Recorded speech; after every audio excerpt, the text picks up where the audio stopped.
Welcome her today.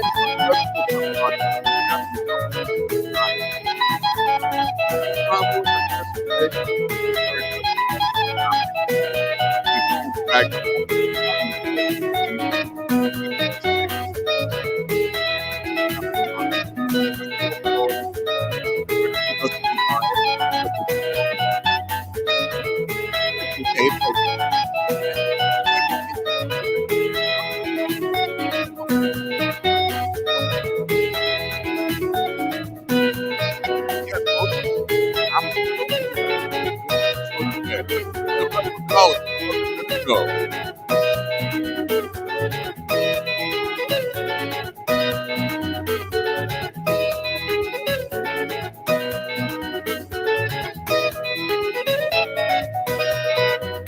Okay. Let's see what we can, French for the cracking of my voice there. We have from the state of Arizona, Dr. James T. Fisk. Dr. Fisk, hello and welcome to the show. Thank you, sure. And I want to say welcome to everyone in listening and viewing land. And I just want to invite you to another explosive episode of Beach Radio Africa, along with ASHFORD GARLEY Live for Beach Radio Africa. Thank you. Okay, from the city, the brother of the love, the state of PA, Philadelphia, the Reverend Idatus added. Welcome to the show, my brother. Good evening, my brothers and sisters. Good evening to all of you wonderful panelists. Once again, we've gathered together to discuss our country, Liberia, for the greater good and interest of a wholesome functioning society and the way forward. So it's a pleasure to be back once more. God bless. From the Sunshine State, our sister, the lone lady on the platform this afternoon, Mrs. Lady Brooks Roberts, our dynamic co-host. Welcome to the show. Good evening, Mr. Garley. I can't talk right now, but I'll join you shortly. Sounds good. Okay, Yes. now let us begin the program by going through the political menu, and with this, I will allow the Reverend Idatus Adi to take it away.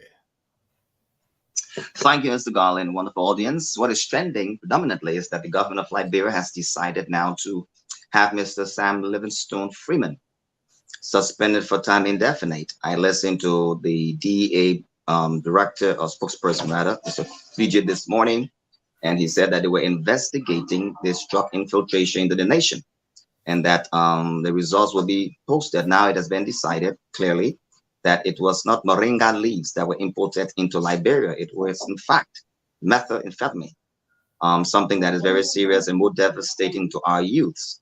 So the fact remains that, one thing we can credit the government for is that thank God for the media that has been able to blow the whistle on this truth. And then they are investigating, and we hope that the necessary actions will be taken because drugs infestation in our country and its proliferation, amongst others, to include so many ghettos in our countries, this need to be resolved. And that is why it's important that this leadership be replaced, and replaced it must be now. Thank you. Thank you, Idatus. In fact, speaking of the drugs, the alleged drug smuggling, let us begin with that tonight on the program, and want to specifically touch on the drugs because of uh, the lack of research or some of our brothers and sisters who are not informed. They are now saying marijuana or kuch are the two most powerful drugs.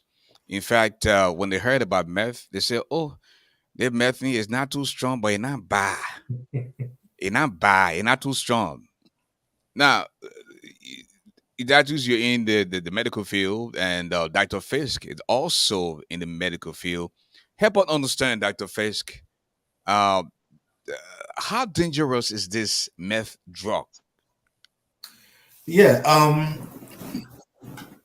Spoiler alert.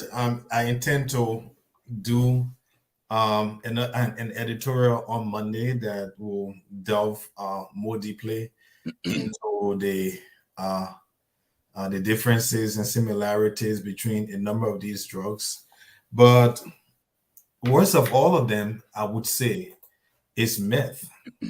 Okay, because the thing that meth does that makes it a lot different is that it acts on something called the dopamine receptors in the brain.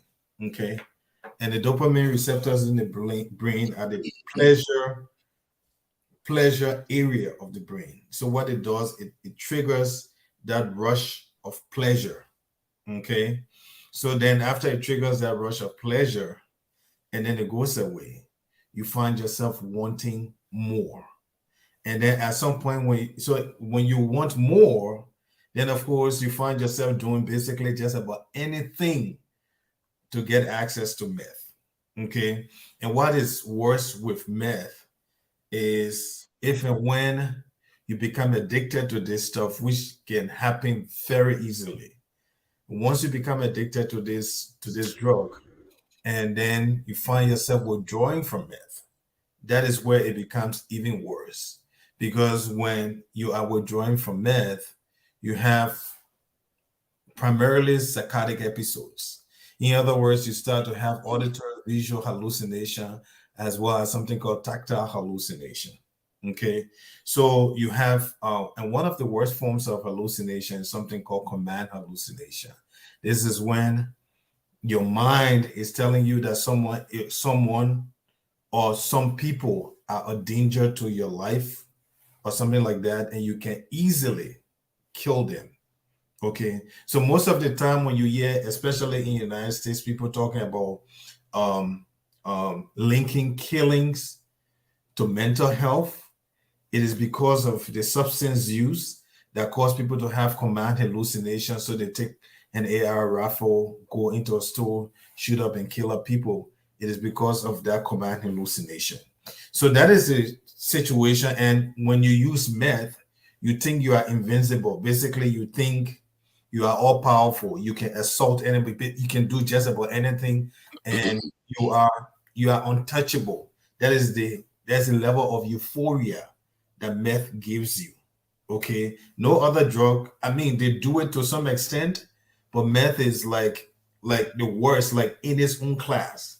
Okay, and the capacity for addiction is so many times higher than the other drugs out there. Okay, and withdrawal is even worse. So once you have a situation where meth is a stimulant, okay, and stimulants act on dopamine receptors, okay. And one of the reasons when street people use meth, they use meth for purposes of trying to stay alert, especially overnight where they have no places to sleep and they are afraid maybe they will get attacked and killed and need to be alert overnight. So most street people would use meth for that purpose. Okay, so it's an extremely dangerous drug. Okay, it would fall in the United States. It will fall in something called Schedule One. In other words, it is never ever prescribed. It is an illegal substance in this country and in so many other places, just because of the addictive capacity and what the withdrawal signs and symptoms are capable of doing. And mind you, now the longer you use it, one of the long-term effect is that it damages most of your organs, damages your liver, damages your kidney, damages your heart, and we don't have the medical infrastructure. Okay, when it causes psychosis, it causes manic episodes and the rest of it. We don't have the psychiatric infrastructure as well to be able to deal with treating people who have become addicted to meth once that thing take a stranglehold on Liberia. It hasn't yet, so we can thank God. But if it does, when you talk about drug epidemic in Liberia, in the United States of America, you talk about fentanyl, but you talk about meth, cocaine, heroin. Okay, especially meth, especially fentanyl, especially heroin. These are things, including cocaine. These are things that people are afraid of in the states and should be afraid of in Liberia. So meth being introduced into Liberia, meth is way worse than anything that Kush is doing in Liberia currently. Well, Lighty and Idatus, the influx of drugs is not only unique to this administration. under the administration of Ellen Johnson Sirleaf, to be precise, the unity-led government. We saw drugs bust in record-breaking numbers, where uh, the culprits will be sent to jail after a few months, released, deported, and they will find themselves coming back to the country. In the case of this administration, this is the first we heard about meth or methamphetamine in our country, and the security director, Mr. Samuel Freeman, aka Sam Livingstone. This was a guy who was on the social media, based out of Philadelphia, propagating uh, the good name of George Weah. George Weah was, in fact, the best man for the country, wanted to be given a position and to find himself in the situation. When he was first questioned, uh, the AFL officer, I believe Collie was the one that intercepted the the drugs using an unauthorized tarmac. And when he asked, I placed the call to Director Freeman. According to Collie, Freeman said, "What that the item belongs to Nora Finabono, who happens to be the chief of protocol to the president." And of course, then the Collie called the managing director, Martin Hayes, and said, "Well, we saw very suspicious object yet, but then the security director is saying that these items are for Finabondo." So immediately the managing director called the director Freeman, and he denied and said at no time he ever said that to Holly. And he did an interview with local journalists in the country. He was on record and said it was Moringa tea, I believe. I wanted to find out this morning that the communication came from the Ministry of Information with instructions from the Justice Minister that yes, indeed, the item that was saying that the RIA are indeed drugs, methamphetamine to be precise. So this was the guy on social media talking about George Weah is this George Weah that he gets to go serve his country, and this is what we get in return. And this is not the first time his name has been mentioned when it comes to the passage of drugs into our country. Uh, it is alleged now that he has already built two homes in less than 6 months since becoming the security director at the RIA. You know, is this what we're gonna do? Now we're hearing him say, according to sources, that he's not going to go down alone. He will soon begin to call names. So if you are indefinitely suspended with just 45 days left for George Weah to be in office, you should consider yourself fired. Mrs. Brooks, if you are hearing me, you can come in. If not, Idatus, take it away. Mrs. Brooks, Roberts, go ahead, Idatus. Ashford, as I listen to you sequentialize the order of how it all went down, I'm crying at heart for Liberia. I am so hurt that this is what our country has come to. And that is why it's important, come October 10, that this change needs to be made as soon as possible. If you have a government where $100 million drug bust took place by the grace of the American government, a $40 million drug bust came through again by the grace of the American government.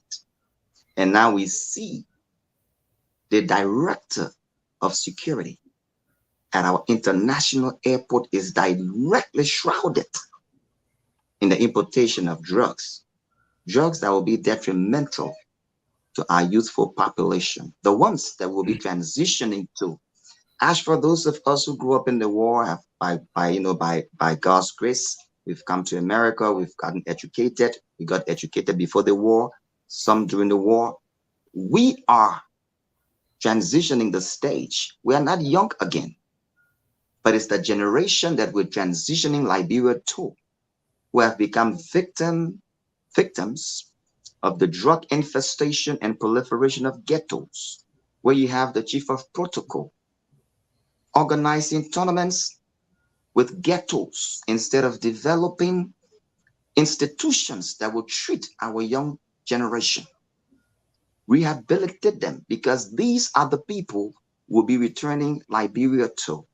I'm not worried so much that this young man is the only person. No, this is a syndicated web of organization of people in high places and low places. This is nothing we have caught. Nothing. We were lucky to have gotten this. We were very lucky. But how you think the drugs have entered the country and a vast majority of our youthful population so affected? We have about 800 ghettos in the country. Do you believe that bus of drugs is enough? That drug bus only in a bus? No, it has been coming. Perhaps somebody was upset that it didn't get their share. So you know what? We're going to cause ruckus. Since August 31st, I believe. What is today's date? The 12th? Because the media went there. Even when the media went there, they pretended, and in fact, they attempted to conceal it, but the evidence was too overwhelming because they put some of the journalists outside. And when they opened the box, they brought them inside. But I guess they realized that the nature of this thing cannot be concealed any further. It's embarrassing, and that is why the change needs to be made. And Joseph Boyka is committed to anti-corruption. He is committed to ensuring that our youth get the education that they deserve through human capacity development, as opposed to feeding them with drugs, through building institutions to rehabilitate them, establishing rural teachers training institutes, making sure that we have the facilities around healthcare to be able to deal with this national issue. Drug infestation is a problem. We're dealing with kush, cocaine. Now this one, Liberia needs help and rescue. It must come to that reality. But that is Rescue must be. when you say he's not alone in this, and when you say perhaps somebody did not get their share, and that's what we're hearing there, and you even went further to say, you know what, there are some big names involved. What do you know so far? Well, Ashford, to be very honest with you, it is by no coincidence that an infiltration of $100 million drug will enter the country, and people wouldn't know. It's not by coincidence that $40 million worth of drugs will enter your seaport, and people wouldn't know. So of course, this Sam is a little guy. He's a foot soldier. Steph Diddley, a foot soldier. His job was to just make sure it gets out. He's not the dealer. He may not even be the importer. Let him tell us the value of that drug, and then you will tell me whether or not Mr. Livingstone is able to afford the importation of the drugs at that value from the job he's doing, unless he's corrupt.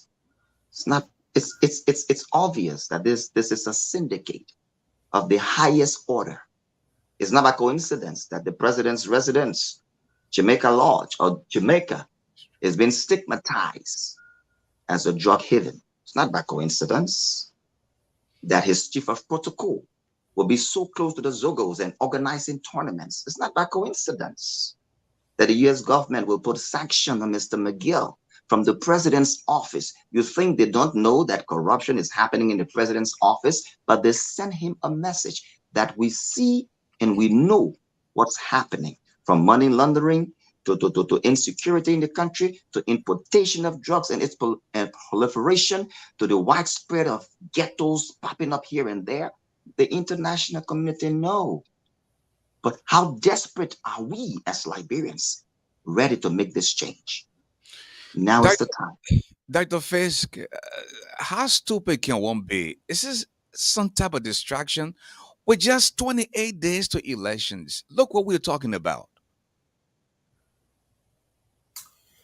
Well, you have to you have to understand the first thing Mr. Weah told the world is that he didn't do anything and he was elected as president.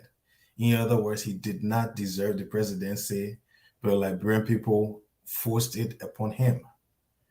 Okay. Now, if you are running the country from that mindset, where you can, while the country is in great turmoil, Liberian people say, oh, the country is peaceful. And I always said, the absence of gun sound doesn't mean peace. Peace is when you can go to bed knowing that you can afford for yourself and your family. That's peace. If you don't have that, there's no peace. So there's no peace in Liberia.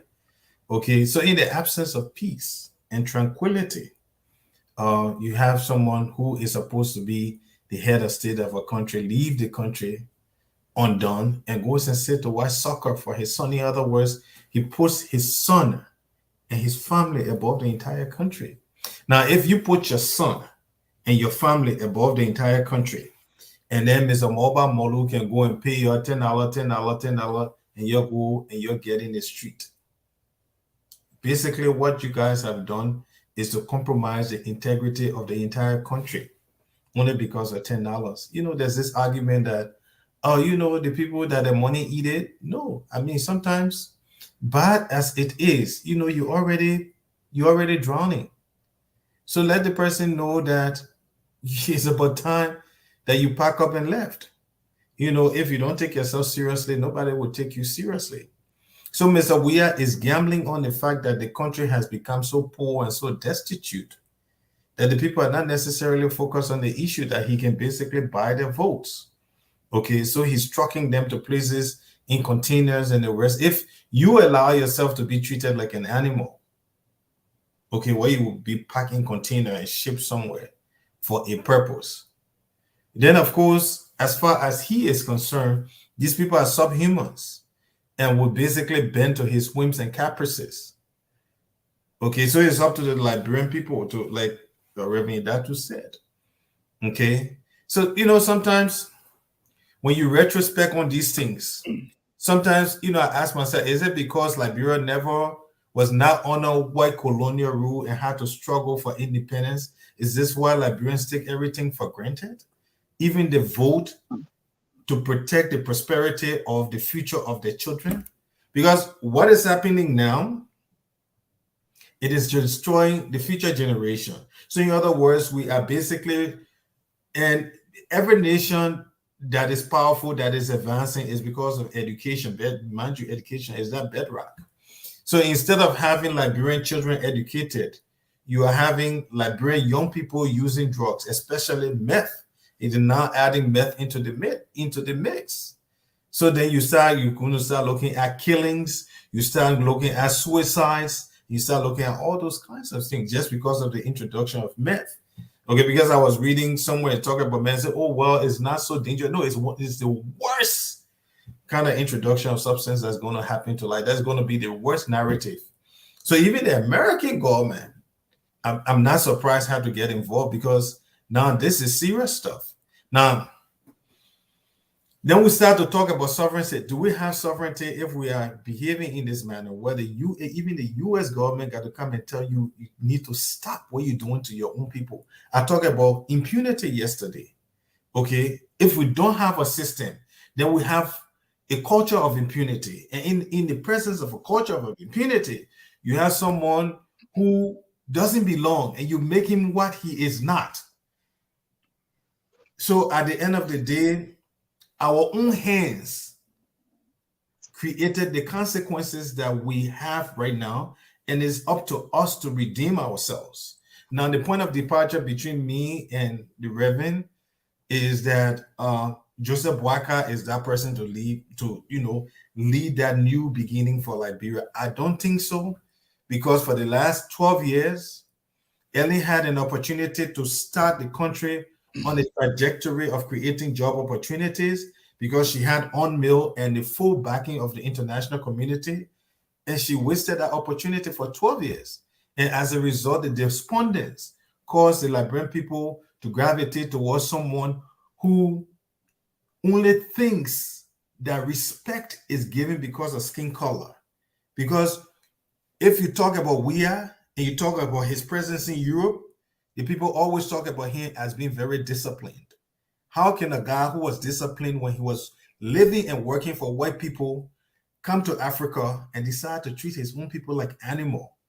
It's because of this lack of system and that culture of impunity that needs to stop, because Liberians will go and exercise responsibly the right to vote. Otherwise, this stuff is going to continue. Well, Idatu's elections 2023, the role to change in Liberia. Well, we have Elizana Cummins, and Cummins is talking about fixing the country. Uh, Zewan Gonglo has the broom. He wants to sweep the entire country. Joseph Human Boyka wants to rescue the country. Now, others are saying that Boyka does not represent the change that Liberia needs. They are looking at Monima, they are looking at Cummins, they are looking at Gonglo and some other name. They are saying the Unity Party was there for 12 years and nothing has changed. They will just take us back to where we were. Why don't you think that criticism is valid, Idatus?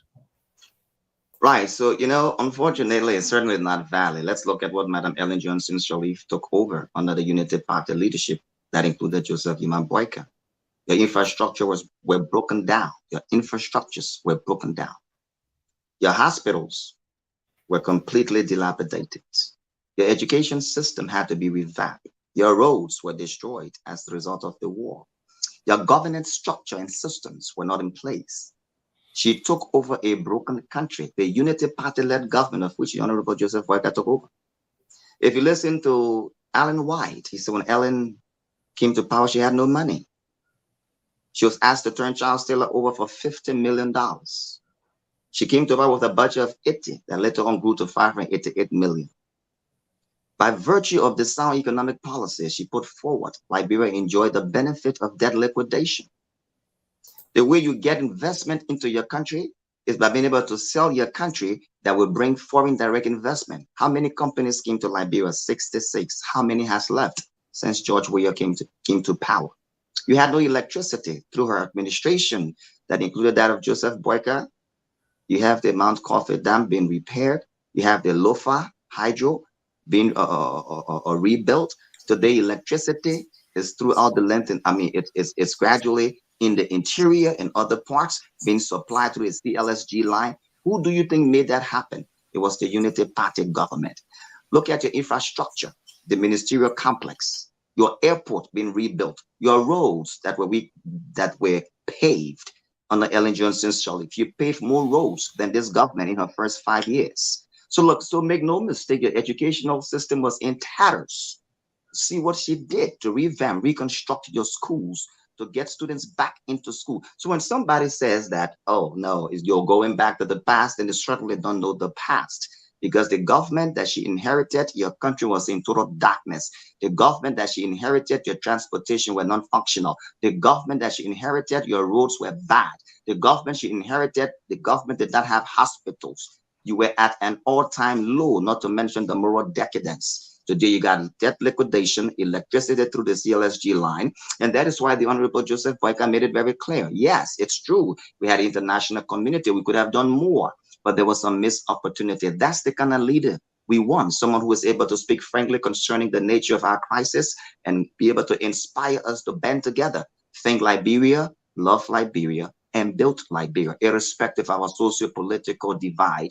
We can make this country a nation indivisible under God with liberty and justice for all by virtue of his vision. Thank you.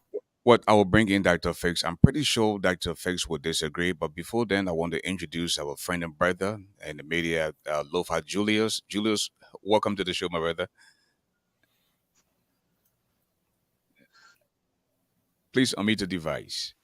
Um, Okay. yeah, first of all, let me just apologize to all of you on here for the late arrival. Unfortunately, as of yesterday, I should have been here. But again, as you can see, I literally just walked in and I didn't want to have to turn this opportunity down again for the second time. So I tell to jump on here, but my sincere apologies to you, Mr. Garley, and of course everyone else on here, and including your audience. Okay. Thanks again. I kind of follow Yeah, the I will hold you right there. Let us bring in Dr. Fisk. Dr. Fisk, okay.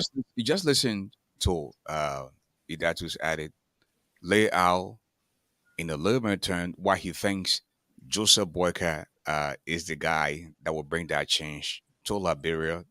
In fact, he's asking for the continuation of the Ellen legacy. What do you make of? What are your thoughts? Well, the thing is, when you talk about the Eden legacy, there's a lot of things that a number of people don't know. Okay.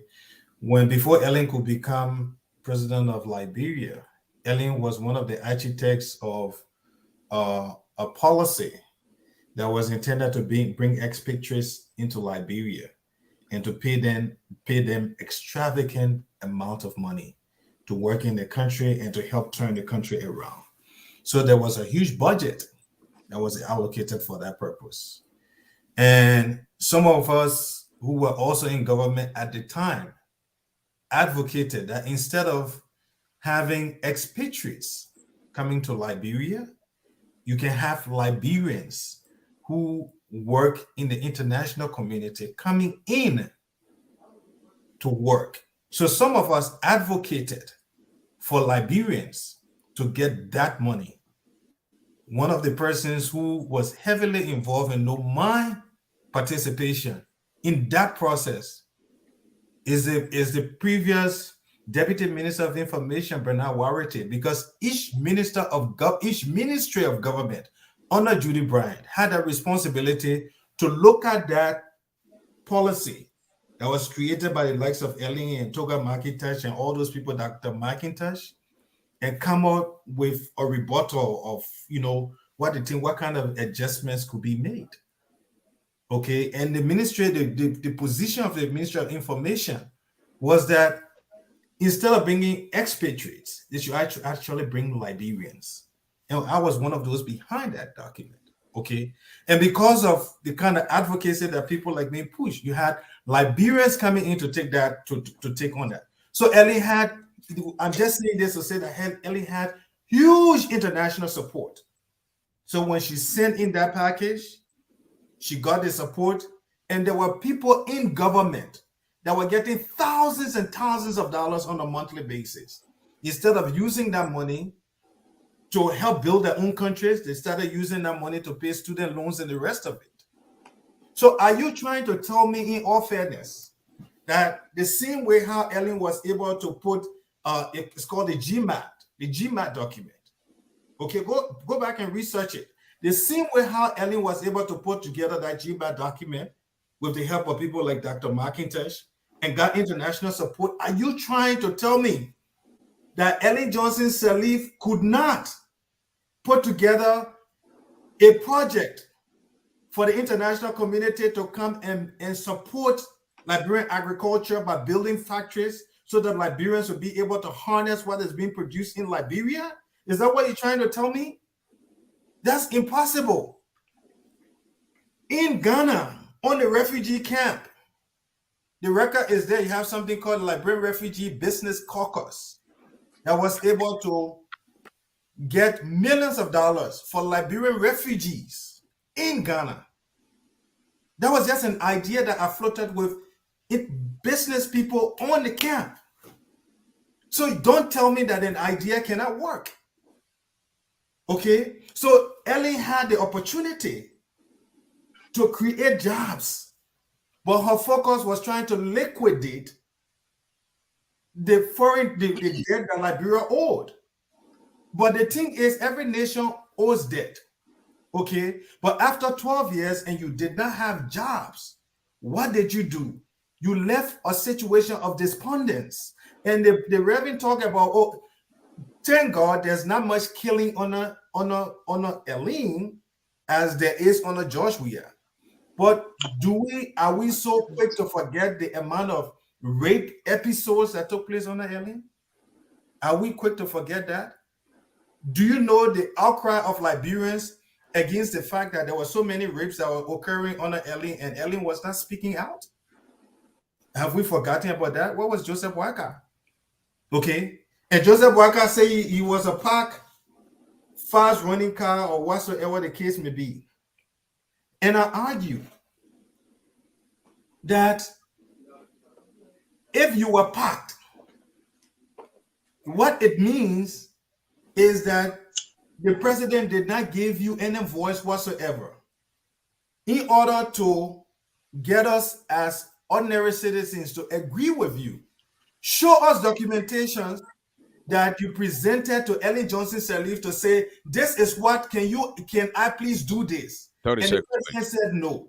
If you cannot present these documents, basically what you were doing, sitting in the office of the vice presidency, drawing check for 12 years, which shows the lack of integrity. So don't come back and tell me that, oh, after 12 years, there has been this epiphany and you are coming to do something different for the Liberian people. I hold nothing against Joseph Walker personally. But if we say that Weah is not the right person, Thank you. He has only 6 years. We can't then come back logically and say, okay, let's put Joseph Walker there. It makes no voting sense. Okay, I want to bring in Lofa Julius. I'm pretty sure Idazu will respond later on in the program. But listen, in continuation of what you just said, Dr. Fisk, if that guy claimed that he was parked for 12 years, I wouldn't give you gas if you were parked. Why was he still getting gas when he was parked for 12 years? Lofa Julius, a few nights ago, you phoned in to the program and said, vote for anybody against George Weah, but not vote for Joseph Yuma Boyka. Why did you say that? And you know, Mr. Garley, let me just say this. I meant every word that was mentioned. We have a population of almost 5 million Liberian. The fact that we will even consider the idea of buying into this thought of corruption to that extent, it actually baffles me. Honorable Boykai, as Dr. Fix just rightfully said, right? He accepted for 12 consecutive years the checks that were handed to him. Honorable Boykai did not one day oppose any of the policies or anything else that were mentioned from Ellen government from the date of corrupt practices. When John Mullu, revealed to the public that the Ellen government, the general and the Auditor General I speak about, all right, who mentioned that Ellen government was one of the most corrupt government, and not to simply just throw words out there, but let me just highlight a few things here, all right? The no-car scandal, the staging of $50 million that disappeared in the vortex of corruption. We did not hear a word from Honorable Boykai. The dubious deals and misappropriation under the guise of corporate social responsibility.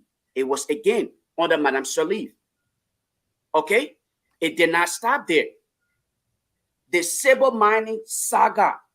Did you hear? And I can go on and on and on and on. But you know what? For the sake of time and your audience, let's be sincere to ourselves here. Honorable Boykai knew exactly what he was benefiting from Madame Sirleaf. While it is true that we may want to consider giving Madame Sirleaf credit for where she took us from, we also should credit her for her contribution to getting us to that spot, because her contribution, her financial contribution, got us started. And that's what burned our homes, killed our brothers and sisters, and that's why we got there. So the idea, the decision, for the fact that she was even considered to participate in our electoral process, I think she owed way more than you can ever imagine to Liberia. She owed way more than you can ever imagine to Liberians. It is indeed despicable for us to even consider the date Kids who were not opportune to see a day on earth because they were pulled out of their mother's wombs. Ellen today celebrate 80 some more years on earth. Honorable Boycott back to him. The refusal of Madame Sharif to even endorse this man publicly tells you more than you can ever imagine. His failure, all right, to contribute adequately to the Ellen's government, but wants to take credit for what he knows that he deserved no credit for. That tells you the mentality of our people. Again, in a population of almost 5 million Liberians, for us to even consider an honorable boycott, okay, for third term, in this case, third term, I will rather, there are so many other candidates out there. We have a lot of options. You have an Alexander Cummings, you have a Terwan Gongolo, and of course, you have a Clarence Moneyba. Yes, one will argue that Clarence Moneyba himself was in the Ellen government. But you know what? The reality remains Honorable Boycott is not fit for that position. And again, it will be a shame on our generation to sit here and allow ourselves to be played. Honorable Boycott should not buy on the sympathy of the people, because the only reason today that young people will even consider the presidency of Honorable Boycott is not because of competence. It's simply based on sympathy. Not a single person will put their hands up and say, Honorable Boycott is the most qualified to serve Liberians today. Instead, they will tell you that let's just give it to the old man. He been there long enough. No, we are not here buying sympathy. Thank you. Well, Lufa, others have argued that the vice president position is just something that is ceremonial. He's also there as an advisor to the president. What happens when he advises the president and she doesn't listen? This has been some of the argument, but let us go to Idatus Ade. Letty Brooks, Robert, are you okay now to wait in? If not, we'll go back to Idatus Ade. To Unmute the device. Idatus, and I'll come back in. Okay, Idatus. That's it. When you come back.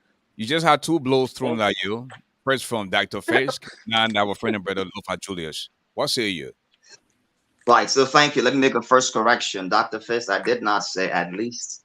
I mean, on the Ellen, we didn't have much killings as we have now. I did not say that. When of correction. I didn't say you said. I didn't say you said that. Right. It came across in that matter. So no. What I said, and let me take a second to make it clear. All right, please clarify with the public. Yeah, what I said was that I thank God that there's not killings on the Ellen as there was on the we that there is on the we. That's why I said no. I didn't say you. Okay. Thank you for that clarification. Sure. So to my friend and brother Lofa Genius, first time meeting you, heard about you, nice to meet you. But let's be very clear. He put out a lot of conjectures. Certainly, in political philosophy, there's something called glittering propaganda device, where you appeal to the emotions of the people, but unfactual. The fact that he mentioned, why wouldn't Joseph Boycott step down or criticize the president? And you certainly don't understand the Constitution. Happens to be the politics that everybody's playing today. You see, you cannot indict Joseph Boycott when, in fact, the very people that you're claiming should be given opportunity to lead, they all work in Ellen's government. So if it is guilt by association, then they will all be disqualified. But you see, Ashford, the crucial stage that we are at now, Liberia needs change. And that change is simply embodied in the personality and vision of the Honorable Joseph Yoma Boycott. The reason why Liberians are gravitating to him and they were singing the song, Papa, we're sorry, because they realized that they thought youthfulness was a vision in the personality of our President George Weah. Unfortunately, that filled them. They thought he was one of them. That filled them. And now when we're advocating youthfulness over experience as the vision in the midst of an individual who is a statesman, elderly, has the experience in governance, whose legacy is remained very, very highly touted by then famous President Samuel K. Doe, William R. Talbot, the late Amos Sawyer. It's impeccable. Maybe you didn't understand or saw the first video by Madam Ellen Johnson Sirleaf, wherein she stated upon her incumbency, or when she was running, that she will see no other person replace her but Joseph Imambueka, because you're like-minded in terms of the vision. Yes, they've had the difficulties. We all know it's public secret. But the reality of the matter is, the last time I checked, it was Joseph Imambueka who was invited at the White House to engage in bilateral discussions pertaining to the nation Liberia. Was he part and parcel of the debt liquidation? Was he an advisor on the reality that, Madam's President, Liberia cannot function without electricity? Our schools need to be rebuilt. That's his role, to advise the president. Was it then his role to break the vote tie in the president? I mean, at the parliament, no, not parliament, at our Senate? Yes, that's the role of the vice president. You have to understand what that role entails. Look at William R. Tubman. For 19 years, he led Liberia. Tubman governed for 27 years. He was his vice president. Do you think there were things he liked about William V.S. Tubman that he could have criticized, but he couldn't? Do you know who established your first national bank? William R. Talbot. Do you know who they were paying taxes to? Tubman.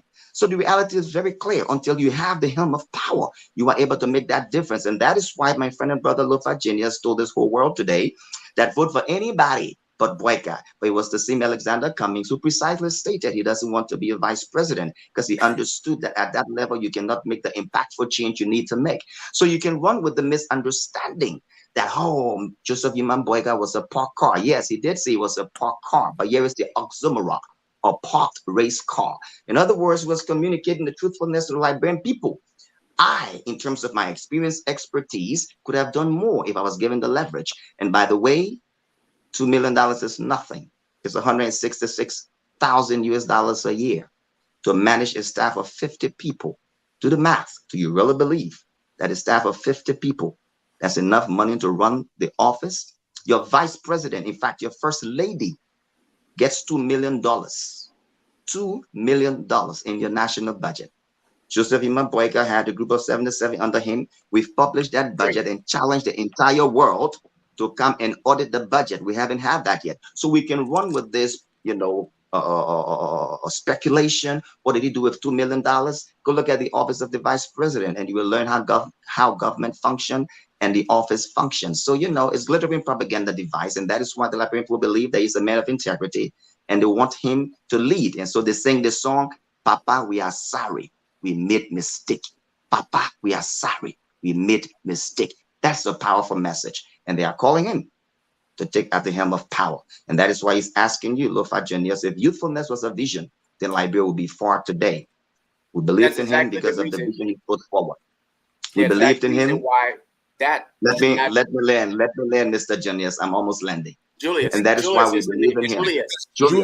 Julius, not Genius. Thank you, Mr. Julius. Thank you, Mr. Julius. Thank you kindly. And that is why people like myself, I support him not on the basis of entitlement. I support him because I've read his vision. I support him because I recognize that Liberia needs to be self-sustained through agriculture, through rural development, roads, education, healthcare, infrastructure development. That's why I support him, because of the 6 pillars. I'll land on this and let you proceed. Thank you kindly. Let me bring in Mrs. Lexi Brooks Rabbits. But before then, folks, if you just joined us, this is ASHFORD GARLEY live on British Radio Africa. We come, we come your way Mondays and Tuesdays, and with special edition, then we can be heard on Wednesday, Thursdays, and Fridays. In the meantime, this platform belongs to Liberia, and all of you who support any particular political party, you are free to come on here and propagate for your political entity. All we ask the members of your party, just throw a little something in the cash app or Zelle. The number is up there, 267-2485-295. Mrs. Rabbits. Thank you. Good evening, my fellow panelists.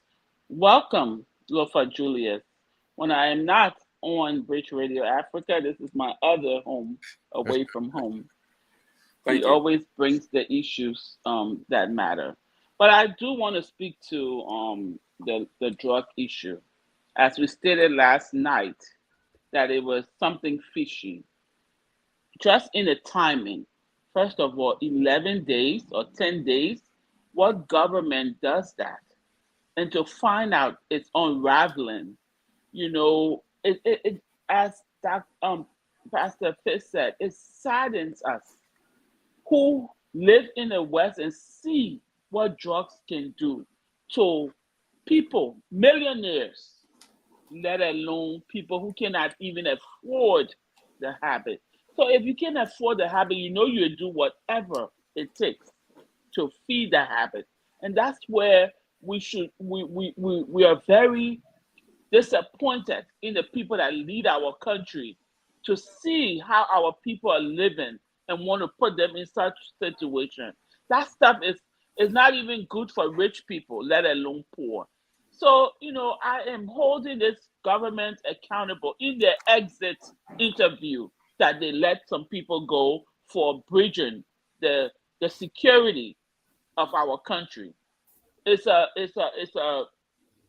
again, it's just a security hazard. It's a human issue, and we have, from what I understand, and I don't have facts to that, but I've heard it from a reliable other person, that even the vice president, I think her son or grandson, has a problem with this drug stuff. And you would think you would be one of the advocates. And again, people say don't blame the government for everything. Or when I encourage the young people to stop following and being leached to these people who are abusing them as humans, abusing their human rights. It's like you wake up to be a slave. Slavery is over. We're still fighting for rights, even though we live in a free world now. But in your own country, people are treating you like animals. It's like when you're on that drug, when you're feeling, my co-workers laugh at me sometimes when I say I want coffee. They'll tease me, oh, she's feeling for that coffee. And that's not even something I drink every day. But when I feel a little some kind of way, tired or whatever, I want that lift, I go for coffee. So drugs, imagine those things are already addictive, and not only addictive, but look at some of the young people mouth. Look at their teeth. Look at their faces. A 14-year-old who is on drug looks like a 54-year-old or 34-year-old. So why y'all will stand in line and say y'all want this man back or this administration back when they have done nothing to help you all? So the issue with Joseph Boycott, I understand that my fellow panelist is one of his supporters. But if you listen, this is what we are talking about. Our people are not even in the right state of mind. They're always going for a slogan, a jargon to keep themselves happy. Okay, now they're apologizing to him because they see what George Weah has done to them. But no, you have other options. You should have done it then. And then you can't live life this way. You can't keep regretting, oh, I'm sorry. Oh, the last time we didn't give it to George Weah, we gave it to Sally. So now it's his time. Oh, now it's not his time. No. You make a decision and you stick with it. But you have to look at all of your possibilities. You don't just look at one thing. Oh, the last time the man didn't win, so let's give it to him before he died. That is not a reason to elect someone. Thank you. Thank you. We'll go to Dr. Fisk, Lofa Julius, then we'll take a break with a few phone calls. When we come back following the calls, then we'll go back to Idatus Added. Well, Dr. Fisk, Thank you. you just heard Idatus said Mr. Boyka has the talent and expertise, but he was never given the chance. He was never given the opportunity to perform. What say you? Well, Mr. Boyka, if Mr. Boyka, just like George Weah, when you make statements, provide the evidence, and then we can see and then we can examine the evidence. I'm not suggesting that you'll be in opposition within the government, then you are established, you're doing something called imperium and imperii. You want to be a state within a state. You are part of a system, but you want to be a separate entity within the part of a system that you're part of. So you can't do that. But what I'm also saying is this: if you come out to say, after the fact, to be critical, to say I had so much potential, but then I was prevented from, exemplifying those potential, then what it means is that you need to show proof to the Liberian people that these are some of the suggestions that I presented to the president, and then the president shut me down and said, "Well, it's my time to shine, so I don't need you to make any suggestions." Madam Salif had a lot of situations to deal with, and she delegated responsibility to other ministers of government that she felt was competent.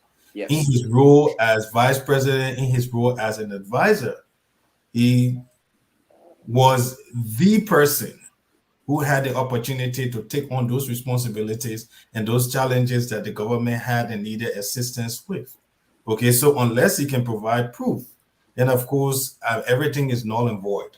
Okay, so that's what I want to say for Reverend Ade.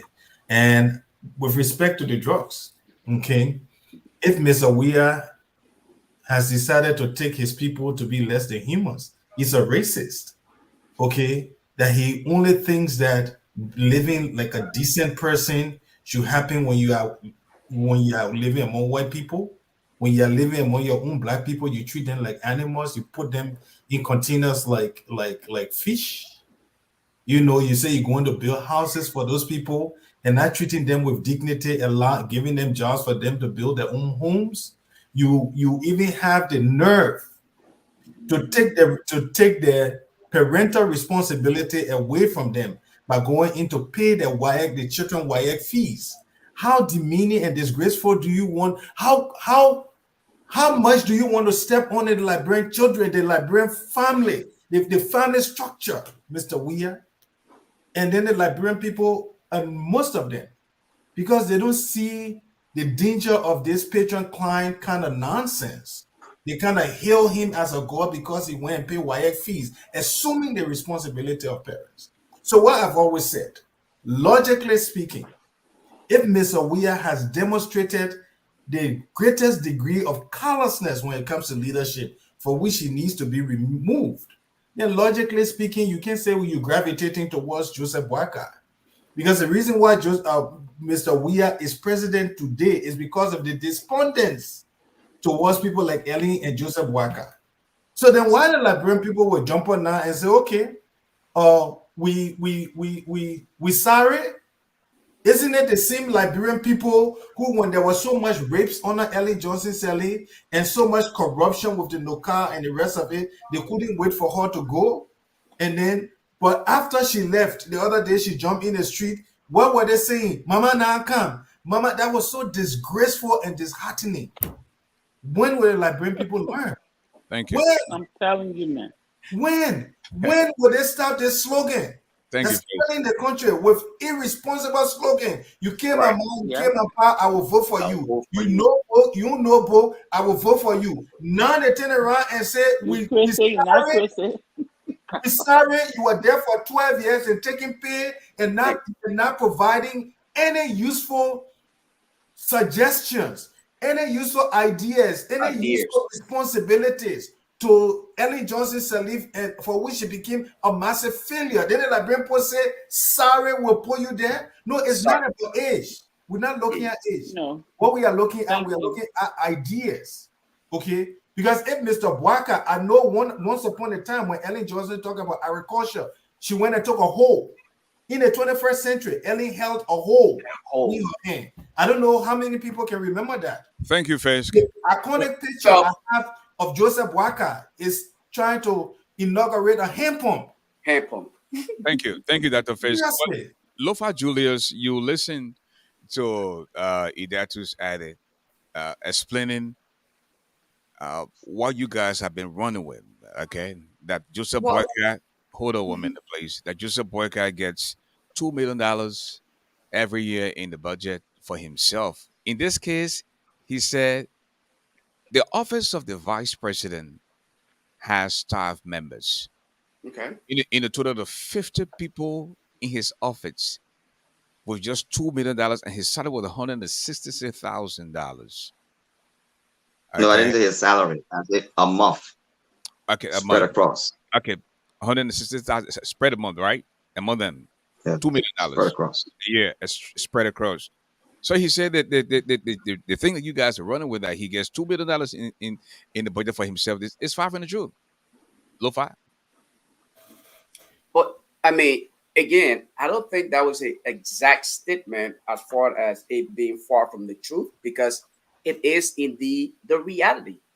But besides, I just want to address something specific that my brother made mention of, the group of 77. Hmm. You know, part of the reason why Madame Sirleaf could not entrust Honorable Boykai with the responsibility or even take into consideration any suggestion from him, how could a man who claimed his mother, okay, was a woman with special need, and then given the responsibility to oversee the day-to-day activities of the group of 77, one of the most vulnerable group of people in our society today. If you were to ask any of Honorable Boycott supporters, what mechanisms did he put in place? What did he leave behind upon his departure? Okay, what did he leave behind? You cannot point at anything. I'm just saying this. This, we are talking about an individual who claimed his mother was a woman with special need. In Liberia, we call them people with disability.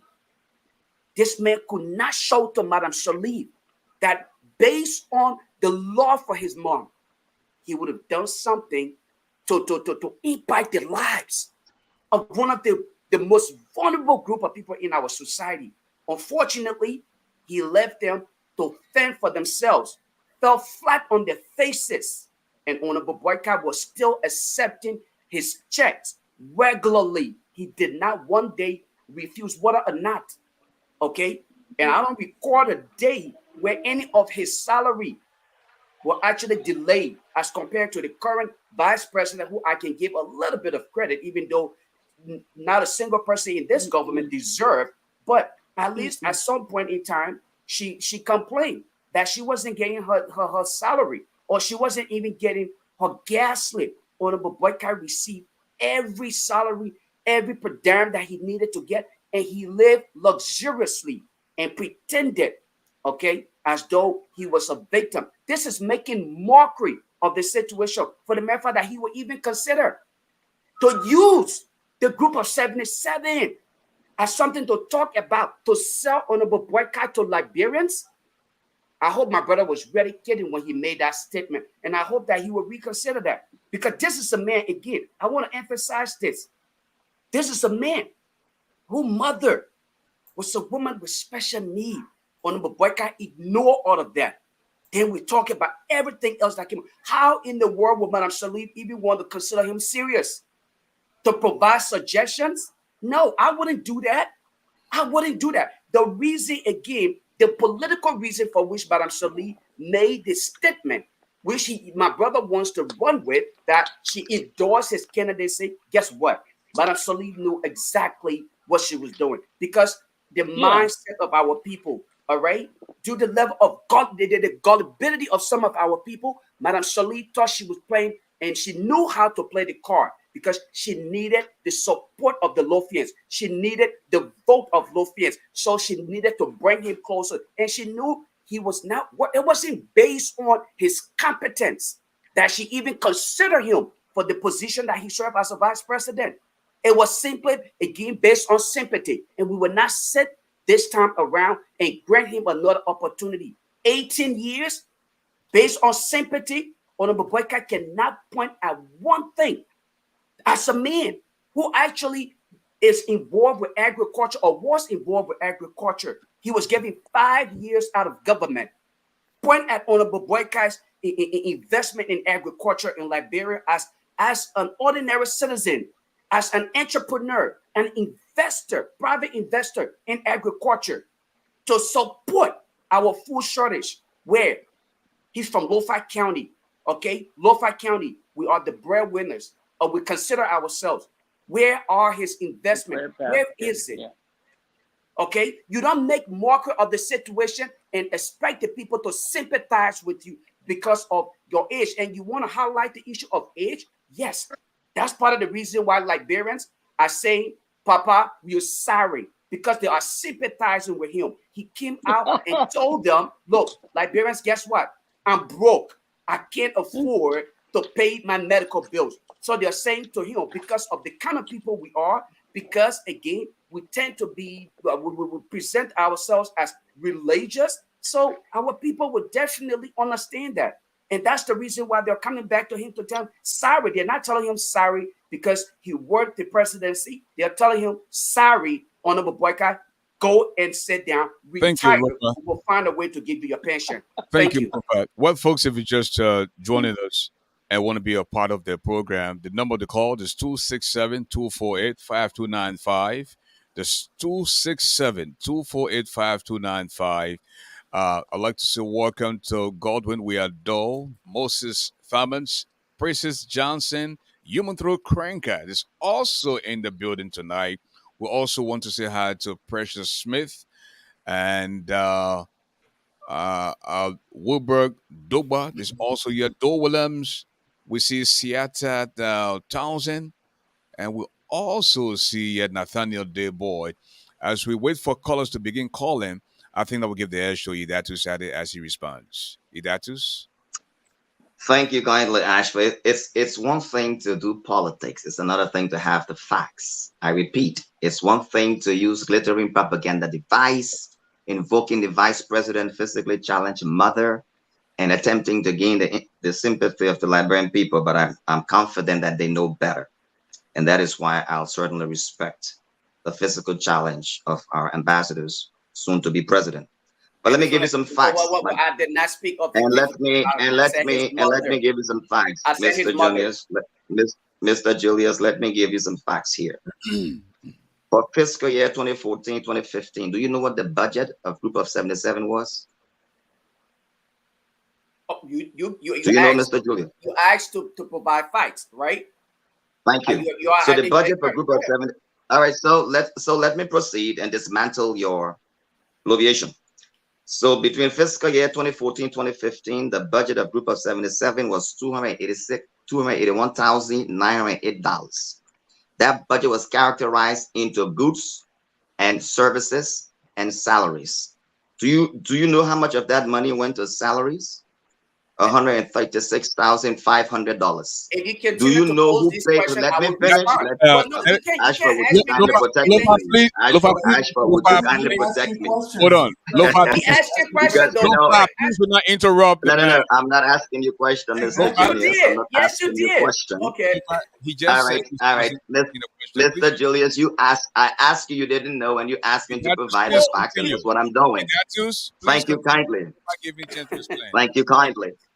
So you had a budget of $281,908. 136,000 was paid to salaries. 145,000 for goods and services directly paid by the finance ministry. Fiscal year, Mr. Julius, 2015, 2016, that budget decreased to 227,677. Mr. Julius, I want you to know of that amount, $125,302 was allotted to salary, $67,353 were allotted to goods and services directly paid by the finance ministry. So you see, this issue was resolved in 2017, 2018. It was published in the front page Africa Daily Observer, and an open challenge was given to you guys to come and audit. Where's the Again, abuse? Do you again. really believe, Mr. Julius? Do you, Mr. Julius, calm down. You have an opportunity to speak. So do you really believe that Liberia that came out of war had enough money to address the issue of disability? Your current national health care is yet in tatters under this government. Not to mention the fact that under Madam Ellen Johnson Sirleaf government, of which Mr. Walker was a part of, did their very best to work with what was made available to them. So when you come here and you're bloviating with the facts and you shouting out glittering unverified conjectures, the facts will speak for themselves. In 2018, this issue was addressed. This budget was published in the newspaper, and an open invitation was extended to you all to come and challenge it. Let's talk about Maryland. Let's talk about Bummy County and all the people that got salaries. He put that in the paper. So that argument has already been debunked. So if youthfulness is all, once again, that you're running with, but you can put forth a vision for those that you say vote for anybody but Boyka remains a challenge for me. So when the Liberian youth, of course, who recognize that the very youth they trusted, fill them, and so they say, Papa, we are sorry. They're not singing the song because they don't understand the plight. They realize for a long time this generation Z has only become characterized by greed, self-aggrandizement, as evidenced by the current youthful president we have, who believes that dancing buka and making songs and stigmatizing our country into a more buffoonery theater. We have a president, my friend, who's clearly, vote for anybody but George Weah. Let's look at experience and competence. Let's look at legacy. Look at Mr. Joseph Boyka's legacy. Are you aware between 1973 up to 1982, Liberia was a breadbasket? I don't know if you were born at that time, Mr. Julius, but Liberia was a breadbasket. Are you also aware, Mr. Julius, that under Mr. Joseph Boyka, Liberia became the iconic nation in the West African region, where he was the first chairman of 15 Nations, iconically, to copy Liberia. Liberia became a model under this young man based on his expertise. And that is why it's very clear. Liberians have realized this too. I will hold you and right want there Mr. Boyka. as we take a few calls. Let us go to the telephone line now. We have 678 number. Please tell us your name. This is Madeline from Minnesota. Hey, Madeline, how you doing? Welcome to the show. How you doing, ASHFORD? I'm better than good. To God be the glory. Go Hi, ahead. Sis Madeline. Hey, how are you? That all right. That the Cummings girl that can be the TikTok, I heard, I know her. I know her very well. That Cummings says, darling girl. Go ahead, Madeline. And Hi to all my full disclosure, she's my sister. How you doing? Wonderful. So She's your I've sister? been hearing the Papa with Sarah's song. The thing going on in Monrovia is every corner you turn, everybody repeating the same song. So they sing that song to Joseph Boyka. They also sing it to Alexander Cummings. And I heard, I don't know if it was Idatus or somebody saying that the budget of Ambassador Boyka was either not enough for the group of 77, they called it. But remember that Ellen Johnson government was one of the government that received so much money from donors. They had so much money to have taken Liberia far off. Liberia will be having bridges on top of bridges what Ghana doing right now. Liberia will be far off. And we did not see that. So I continue to say the past is Unity Party. The present is CDC. The future is CPP. And we don't want the past and we don't want the present. We want change and we want real change. Thank you. Thank you for having Let me. me respond to her, ASHFORD. It's the voice of Madeline, a staunch supporter of CPP. Go ahead, Idatus. Excellent. Just 30 Thank you. seconds, and then we'll go back to 30 seconds. Dr. Faith, right? Or Mrs. Roberts. Me. Dr. Yes. Faith? Okay. So, all right. So if the past is the Unity Party, we also want a past with a record. If the present is the CDC has a record of failure. If the future is Alexander Cummings, there is no record. So in the words of Alexander Cummings, you stated very clearly, the past performance is the best indicator of future performance. So if you say the past and the future, when you juxtapose the two, there's a past that has a record of productivity, effectiveness, and efficiency. There's a future that has yet to build a record. There's a present in the personality of George Weah that has a record of failure. So what do you choose? If the past is the best indicator for future performance, then Joseph Boyka, certainly it's the future. Thank you. Thank you. We'll go to I Dr. beg to differ. Dr. Faith, Mrs. Roberts. Julius will take us home. Dr. Faith. Yeah. Okay. So let's talk about the past. Let's talk about the past and let's talk about the record. Let me take Reverend Adi. Okay. So we know that Boyka's expertise was what? Agriculture, right? Agriculture. Absolutely. And we know that Liberia came out of 20 years of civil war. And can Mr. Boakai show to us that he requested the president to at least have oversight responsibility for agriculture in Liberia? If he did, what are those accomplishments that he was able to attain? Okay, because we know this is an open secret. Ellen enjoyed the most goodwill of any president of Liberia, even more than William Ira Talbot. This lady enjoyed international goodwill to an extent that the Liberian debt was liquidated to zero. Okay, but what did she do? She lost an opportunity to address the biggest problem in Liberia, and that was job employment, creating job opportunities after a post-war situation, vocational schools, and jobs. She missed that opportunity. And one of the reasons why she missed that opportunity, because Joseph Barker was busy drawing checks instead of trying to assume an oversight responsibility over where he had expertise, which was in agriculture. Okay, Joseph Boakai could have proposed the establishment of factories in Liberia, agro-industrial factories in Liberia, transform Liberia over a 12-year period into an agro-industrial nation. He missed that. And what is bad about it is that he never learned a lesson from his failure.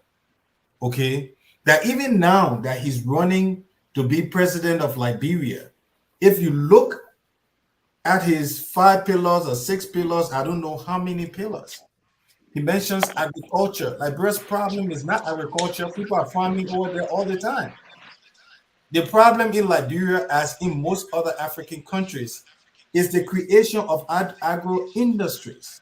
Okay, and I can tell you the departure of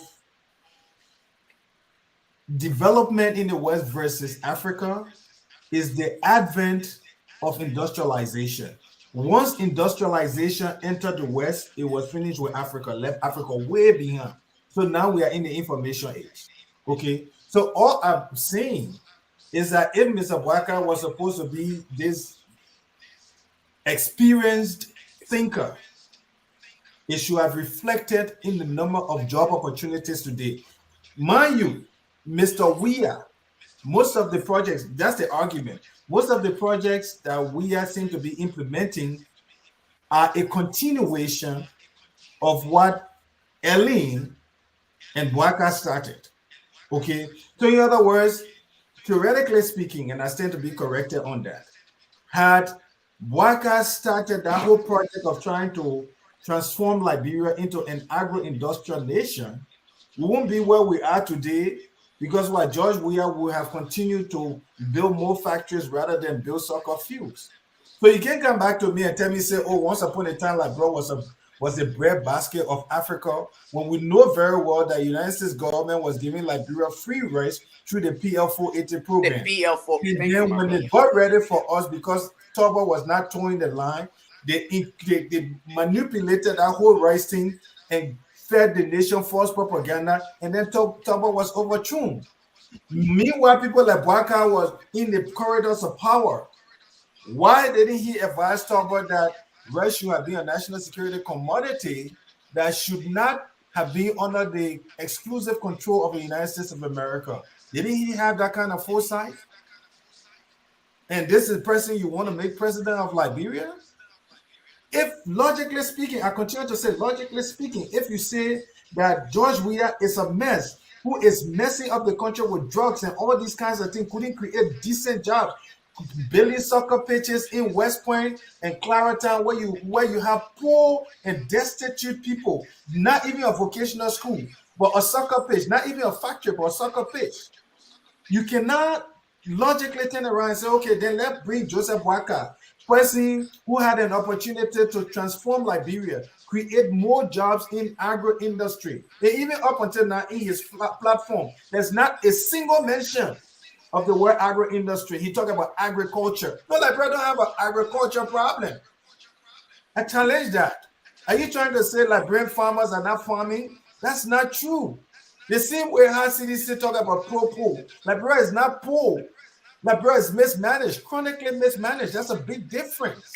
Thank Okay, you, so Faith. all of these people coming with terrible political economic misnomer that is defining the nation wrongly and making people to follow them wrongly down the wrong path. That is what is happening. And Joseph Boakai is one of those who's continuing that kind of legacy and is wrong for Liberia.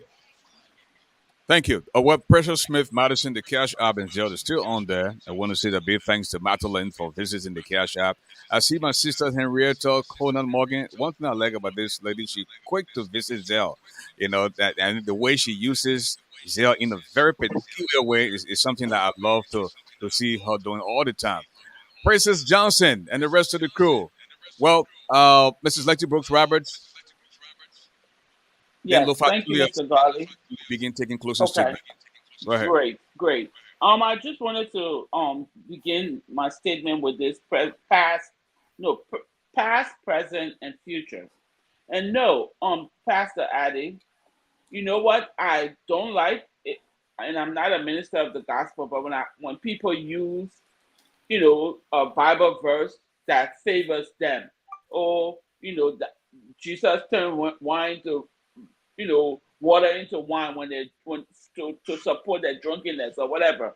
But I say that to say, when you said that Mr. Cummings says that the best predictor of past performance is is present performance, something to that effect. I don't have the quote down pat. However, we have established that the Johnson Barclay-led government, her first term, they were all right. They did better. Towards the end, they messed up. This present mess is a buildup of the past mess. And just as we have said, she handed it to this buffoon because she didn't want to be held culpable by any more experienced person. And that would have been the current vice president, well, the past vice president. But he and Mr. Brown stated that the other day they were all working for Ellen. You cannot divorce yourself from the bad. When you raise children or do anything in corporate, you take account for what you do, whether it's good, bad, or indifferent. And the same thing with your children. When they turn out good, you're proud. When they're bad, you feel bad. So you can't take the bad and leave the good. So I think this is where we are. So if you want to hold Mr. Cummings to future and say he has no record, that's why we need him, because we are going to go by now what he's going to do. We have tried these two other people, so why not try other people that have no stain on them? So, and stain doesn't mean blood or whatever, but they have a record in where they come from of having a great leadership or whatever he worked with. He has nothing. No one has come out to say, oh, he did this, he bankrupted that, he stole this money, he put it one there. Great. In fact, your mouthpiece, Mr. Costa, was the one telling us how much the man has in the stock market. So all of that are good things. Because of these greedy hunters we have, that's why our country has deteriorated to greedy, to treating our people and misleading our people. At this point in time, with a senior white guy, we should have every county of Liberia. I'm sorry, I need to take a water. And after the water break, please give like just 30 seconds. 30 seconds. Mr. Garley, everybody else talk. I come and be like No, somebody I mean else. you have spoken for almost 3 minutes, and you still have to do your closing statement after the rest of the guys. So give us 30 seconds, Okay. please. All right, so then I will rest because I want my voice to rest. But I'm just saying, Okay. Thank Mr. Broadcast, as a very experienced person, should have a plan for every county. The 15 counties of Liberia should be not just low-fat. Every county should have something that they produce in Liberia, and we can make ourselves self-sufficient. Thank you. Lofa Julius. Thank you. Yeah. No, Oh, Now you that Lofa Julius has not spoken for a minute. Since you want to share my name, we can share it. But let me, I want to address something here that I spoke of earlier. And very often, people tend to be selective in their hearing or understanding. I want to use this example of Tammy Baldwin, the Wisconsin senator. Okay, I will read a part of her biography. Tammy was raised by her grandparent because her mother struggled with mental illness, chronic pain, and drugs abuse. Tammy had to grow up fast as her mother struggled with addiction to prescription drugs her entire life. When the opioid epidemic spread across Wisconsin, devastating countless families and entire communities, Tammy worked in the Senate to make sure Washington finally stepped up and supported local prevention treatment and recovery effort throughout the state. When I spoke of Honorable Boykai's mother, and I addressed the fact that, again, she was a woman with special need. Honorable Boykai, serving as the vice president, did not see reason to highlight and emphasize that as something for which the people with the group of 77, okay, the group of 77, the most vulnerable group of people in our society, they were ignored, and up until today's day, to hear people wanting to justify. So, just to correct my brother, I did not insult. I would never insult Honorable Boykai, but the truth is that he did not do due diligence as was expected. Okay. Now, going forward, I think it is your record that actually encourage the increase of your budget. So when you come out here and say, oh, okay, the budget was decreased, maybe he did not actually prove the reason for which there should be some kind of increment. Because again, he really wasn't doing what was expected of him. The fact that Honorable Boykai and that of the Unity Party folks want to take credit for the successes in Madame Charlene's government, but run away from her failure, it is again just deceptive. We cannot do that. In order for us to move Liberia forward, we must be honest to ourselves. Honorable Boykai was given 12 consecutive years.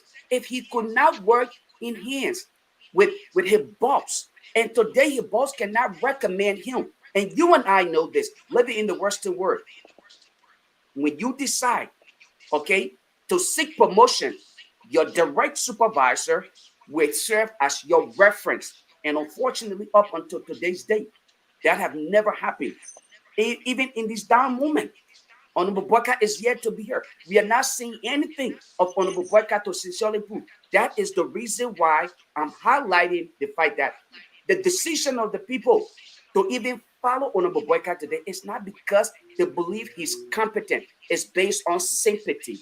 Okay, you're sympathizing with him for the fact that he served in government for a length of time, and they feel like, okay, you know what? Let us just sympathize with the old man and see what we can do. It's not based on any kind of agenda, because over the past few years, they have gone from arrest to arrest and something else. Inconsistency. They don't even know where they want to go at. I'll stop there for now. Thank you, Lofa. Well, at this time, I want to bring in Idatus to respond and, of course, give us his closing statement. Mr. Adi. Thank you. So apparently, when we're talking about agriculture, not many people followed the Ellen Johnson Sirleaf record in the area of agriculture and what she's done. I'm sure not many of you on this platform perhaps may have heard about the Seremidal. The Seremidal was an award that was given to Madam Ellen Johnson Sirleaf by the UN FAO director in Vonjima, his name is Jacques Diop. That happened in 2008. Why did he give it to her? Because they saw the administration robust effort. This is public information, and I strongly advise that you go and read it. After war, 2006, by 2008, the United Nations FAO, Food and Agriculture Organization, Jacques Diop, I repeat, went to Liberia in the city of Vonjima and awarded the Unity Party government in the person of President Ellen Johnson Sirleaf. She received the Ceramidal Award. You know why she received that award? They were very proud after looking at the various agriculture projects as far as seed planting rice development within the country after war. FAO gave her that award. So when you want to speak about agriculture, go look at the FAO record concerning Liberia's move towards building a wholesome, functioning, productive agriculture under Madam Sirleaf that has been completely destroyed by this current administration of President George Weah. So when we begin to make these assertions and you want to talk facts, that's fact number one. Fact number two, when you consistently say, where is the legacy? Well, let's talk about the PL 480. The PL 480 is very clear. Between 1973 to 1980, the audit that was conducted by the USAID controller, John Campitella, stated very clearly that the program was doing very well. Joseph Boyka became the chairman of LPMC in 1980 to 1982. The audit was conducted over a span of 5 years. He transitioned to agriculture. And let me tell you, the second audit came by the US Congress. That audit, pages 38 through 48, makes it very clear that everything that was reported in that report under the administration of Joseph Imam Boyka was accounted for. And that's why the Liberian people believe in integrity. My fellow Liberians, as I close, this time is very crucial. This is not a time to make mistake. We are voting on facts and not charisma. We are voting on vision and not youthfulness. We are voting on competence and history in government, not a future promise that is filling us in the person of George Weah. Not those who have no experience in government, or better yet, limited experience, but running on the idea, I'm young and I represent you, vote for me. We have an elder statesman who has been tried, true, and tested, whose whole life was committed to the well-being of Liberia. What does he want at this age? He told you the other day, all he wants to do is to lay the foundation of a better Liberia, that your children, my children, can dream again and have a vision. And that is why we're encouraged to think Liberia, love Liberia, and build Liberia under 5 simple pillars. He wants to rebuild our economic system where every Liberian cannot be a spectator in this country, can be a part of a wholesome functioning society, in the words of Willamara Talbot. What is so bad about Joseph Imam Boyka that 4 presidents call upon him to serve? The late Willamara Talbot, Samuel Kayan Doe, Dr. Amos Sawyer, and now Madam Ellen Johnson Sirleaf. Go look at the video on YouTube where he represented you at the White House, a statesman visit. Do you believe that this reality was a result of debt liquidation as well? Do you believe that this reality led to the coming of 66 companies that provided jobs for Liberians, increased your salaries that are being cut under this present government? Did you have the extrajudicial killings and insecurity in your country? Do you believe that it was through Joseph Imam Boyka that today you have electricity and the signing of the CLSG throughout the interior today? Do you believe that it was under the administration of the Unity Party that more roads were paved compared to this present government? We're not looking for a futuristic promise. If the past is indeed the best indicator of future performance, then Joseph Boyka is your person for a wholesome functioning Liberia, where you and I can be proud of, to boast one day that indeed we did not make a mistake. And indeed, Papa, we are sorry. Folks who said they are sorry, they're young people. They said they've made a mistake. They need you to lead them now, because wisdom, vision, tenacity, loving Liberia, building Liberia is what changes the trajectory for a good nation that we can look forward to be proud of, and not boast about Ghana, not boast about America, but we can one day boast about Liberia. Thank you. Dr. Fisk, closing statement. Yeah. What the Liberian people need to understand is that we underwent so many years of brutal civil war that was designed and executed by the likes of Charles Taylor and Prince Johnson. We know how people were opening pregnant women's stomach, how people were going and beating children in mortars, how people were cutting people's ear and slapping women in the face and killing them and brutalizing them and raping them and doing all of those things. And because of that, there has been a clamor for war crimes. Voting Boyka is the same as war crimes, quote, dead on arrival. That's a choice for Liberia. The Reverend talked about PL 480. Liberia has 48,000 square miles of fertile soil. Liberia has over 200 inches of rain yearly. Liberia had one of the lowest population, even up until now. 5 million is still a relatively low population. In other words, not only is Liberia best positioned or has been best positioned to feed itself and to export to the rest of the world, the opposite happened. The politicians of Liberia, lacking the political will, allowed an entire nation to be fed by the West. So, in essence, that PL 480 that the Reverend is so proud of that he's linking to Joseph Boakai actually decimated, destroyed Liberian agriculture because we could not compete against the US because they had agro industries. Okay.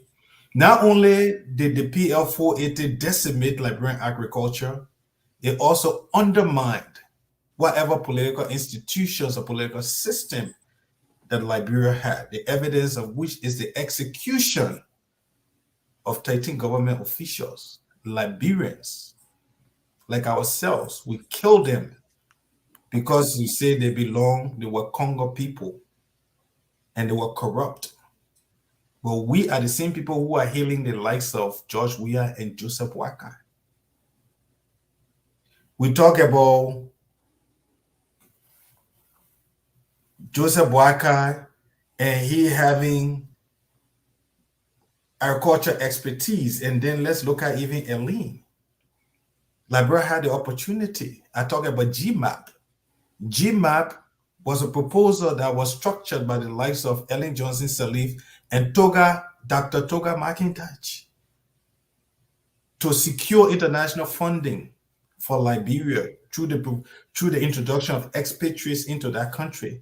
Some of us wrote to adjust that project to be able to allow Liberians rather than international people to come in to fix Liberia.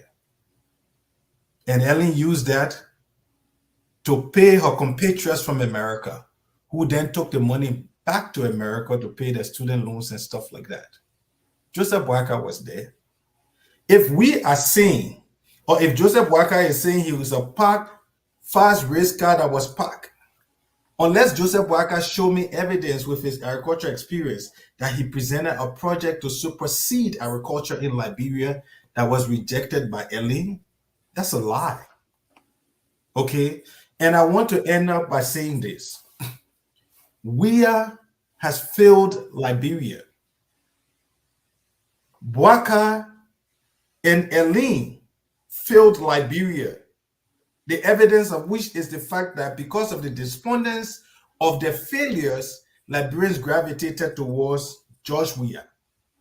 All of the noise Liberian people are making against George Weah is because they are again despondent with George Weah. So if you are despondent with George Weah, why do you go back to Joseph Boakai, who is a part of Ellen? It doesn't make any logical political sense. So I end by saying that it was an honor to once more appear on this program. And it's about time that Liberians learn to take the civic duty of voting very responsibly. Because if you don't use it wisely, don't think America is coming to fix Liberia for you. You have had close to 200 years of independence. It's about time you take upon your own responsibility. Thank you. Thank you. Lofa Julius, your closing statement, please. Thank you. And again, let me start off by thanking all of you once more for the contribution. I think this is healthy for Liberia and the forward movement. I listened to so many things spewed out by my brother, the Reverend. And let me just say this, sometimes when we consider leadership comes with tangibles. Honorable Boakai over the past months have shown to us that he lacked the ability to make critical decisions. Honorable Boakai in 2017 was faced with the opportunity to make decision when it came to his vice president running mate. You all know what that resulted to. As of recent, Honorable Boycott again was given another chance, an opportunity to tell or show to us Liberian his ability to make decisions in critical times. Okay, he failed again by not allowing himself or others to work along with him to unite the CPP, something that most Liberians cried for because they believed that was the best way to get rid of George Weah. Honorable Boycott, under his leadership, okay, allowed the CPP to fall apart. Some would say it was out of greed, okay, that actually happened. That was not an issue. We said that is the end of it. Honorable Boycott, again, was faced with another critical decision making where he had to select his vice running mate. And of course, you all know who he chose. The de facto vice president today, Prince Johnson, one of those notorious murderers. I'm pretty sure the Reverend here himself would not like to sit next to a Prince Johnson or even think of the fact that Prince Johnson could possibly serve that close to the president. As of recent, Prince Johnson made it clear to you what his decisions are, his intent for the people of Liberia. Let us not make mockery of the situation. I continue to say this, and in as much as I sound redundant, I think it's only fair that we remind ourselves and our people that, look, the presidency can no longer be considered a place of joke. We are not here simply saying we must dwell on sympathy and award people the presidency because we sympathize with them. We did the same thing for George Weah. Today we know where we are. The decision to elect George Weah was based on popularity, not based on what we knew he could do. Guess what? We know where we find ourselves today. Before George Weah ascendancy to the presidency, what did he do? He went mute, refused to address critical issues when he was invited. He ran away from the microphone. Today, Honorable Boycott is doing nothing different from that. Thank you, Luff. He is rarely availing himself to people to discuss these critical issues. He runs away from the microphone and use either the puppet or the campaign trail to pretend as though he understands the plight of the people. And that is not true. Liberia must move forward. We can no longer regress. We can no longer stay static. We must move Liberia forward. And in order to do that, we cannot consider the presidency of an Honorable Boycott. Neither should we consider the presidency of George Weah. If my brother here wants to give credit, then you must as well also consider Clarence Moneyback, because almost every credit that you are giving to Honorable Boycott, Clarence do deserve to be credited as well, because he was a part of Elliott's government. Thank you. Thank you. Thank you, gentlemen. Thank you, lady. We will now go to our co-host for her closing statement, Mrs. Lexi Brooks Roberts. Yes, thank you so much to my fellow panelists. Thank you, Lofa, for being a special guest tonight. Thank you to our audience listening live or who will listen later. I just want to say thank you for, or most maybe not thank you, but thank God that we had this opportunity to go to the ballot box and choose. You have so many options. Liberians, you have no more excuse. The whole world is looking at you. As we put it on front page Africa, there are foreigners, the European Union, people are coming from other countries to see the decision you will make in your own behalf. Not anybody else. Not George Weah, not Ellen, not Cummins, not money by you. Whatever you choose, that's what you have to live with. But I just want to say also in closing, if it wasn't for the media, the very government you have today fooled you and said, oh, this is just tea leaves. If people had not dug deeper to let you know that they had deceived us, why is then the gentleman who manages the airport is being suspended? This is the deception we are telling you about. I want to use Jewel Howard Taylor, who was also parked for, I think, 3 years of the administration. Today, she's on a campaign trail, giving you a t-shirt, giving you money, giving you lies, whatever she can give you, to say this is the best government. My people, I beg you, we're not here talking because we have nothing to do. I just got off work.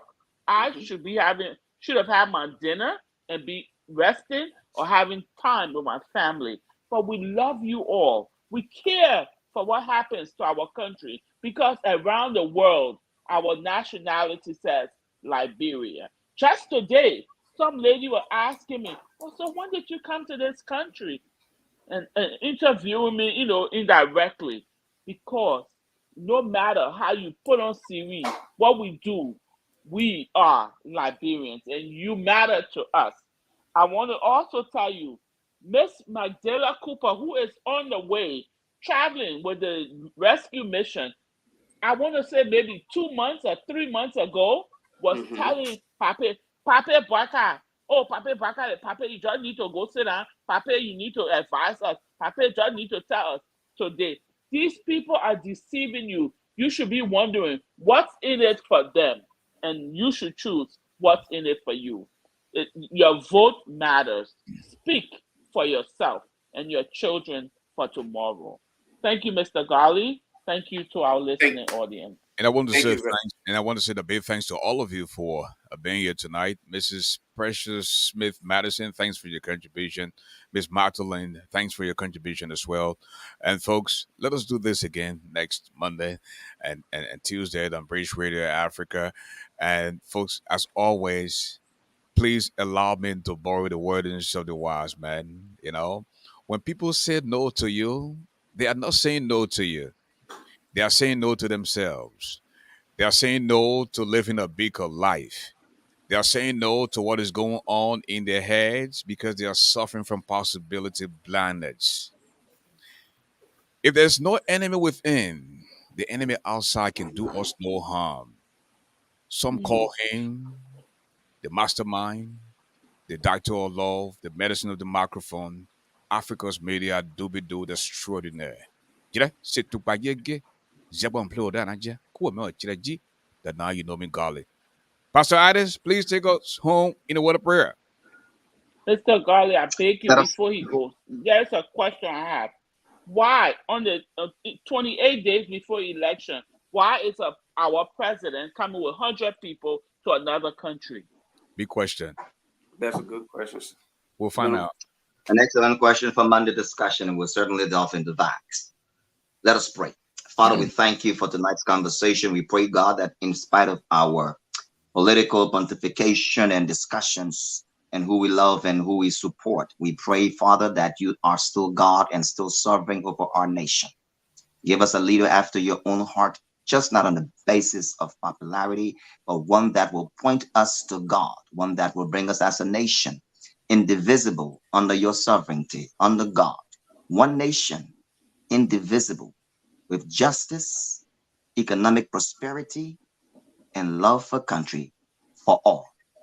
The Lord bless you and keep you. The Lord make his face to shine upon you all and give you peace. Surely goodness and mercy shall follow you all the days of your lives. In Jesus' name, amen.